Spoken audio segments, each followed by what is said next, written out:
Terry Cipito, Digital Director of the Connecticut Republican Party, and I'm with the man who has been leading the effort against tolls in Connecticut. It's NoTollsCT.org. They have rallies. Make sure you sign their petition with Patrick Sasser. What do you think about this day's finally come in Connecticut, right? Well, it's here, the public testimony portion of it anyway.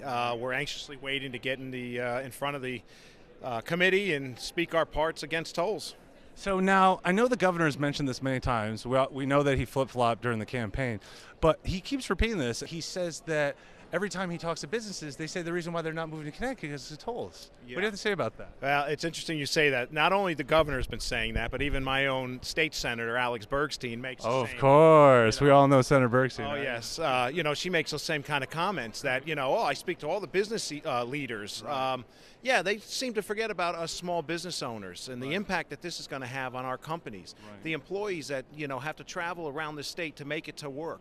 Right. The cost of living that's going to go up because the trucking companies aren't going to eat the cost of these tolls. Right. So, the burden on the taxpayers of Connecticut is insane when you look at what they're trying to introduce to our state.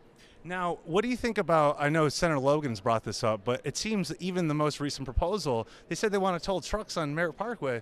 Last time I remember, trucks aren't allowed to drive on the Merritt Parkway. No, they are not. And it's very clear that these guys have a plan. They know what they want. They want to toll all the cars, all the trucks. They want to hit all the major highways. And this is 100% a money grab. This has nothing to do with solving, or fixing roads, anything like that. This is the lawmakers in Hartford are hungry for the money. And we learned this lesson with income tax, the lottery, the casinos, all these things we're going to fix and solve Connecticut. Well, now they came up with a new idea. Right. It's called tolls. Right. I know you've been reaching out to both Republicans and Democrats. We know that earlier this week, Stamford passed an anti-toll resolution, yes. Right? And we all know that Senator Bergstein and Jason Rojas tweeted mentioning that they want to punish towns that pass anti-toll resolutions. When you go around and now your group is talking to different legislators, whether they be Democrat, Republican, do you see a shift even with Governor Lamont saying that this is basically the only way we're going to pay for infrastructure in Connecticut? Yeah, I think the shift is that, with a grassroots movement, we can get in front of our local representatives, right. And they can help be a voice, just like Stamford, Trumbull, Sherman, Enfield, and other towns that are now getting ready to do the same thing. Right.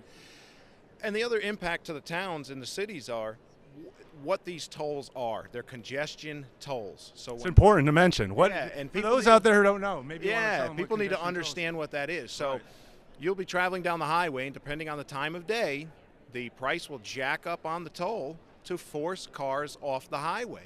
Well, there's only one other solution. You end up on the back roads, the secondary roads, clogging up Route 1, maybe the Merritt Parkway, traveling through New Canaan, any other towns along any of these major roadways. So there is a huge impact to the local towns. So people need to be aware of this. It's not just the cost of the toll. The towns and the cities are going to pay for this also. Right. And so for those who also want to join the movement, you got a petition online, right? Yes. NoTollsCT.org. Make sure you go there today. You sign it. There's rallies coming up. Any plugs you want to give on any of the upcoming rallies? Yes. We're holding this Saturday. We have a rally being held in Danbury and another one being held in Waterbury. All the information's on the website, and they can follow us on Facebook and Twitter to get all that information. There you go. Patrick Sasser of NoTollsCT up here at the Capitol, making sure their voices are getting heard. Thanks for taking time with us. All right, anytime. Thank you.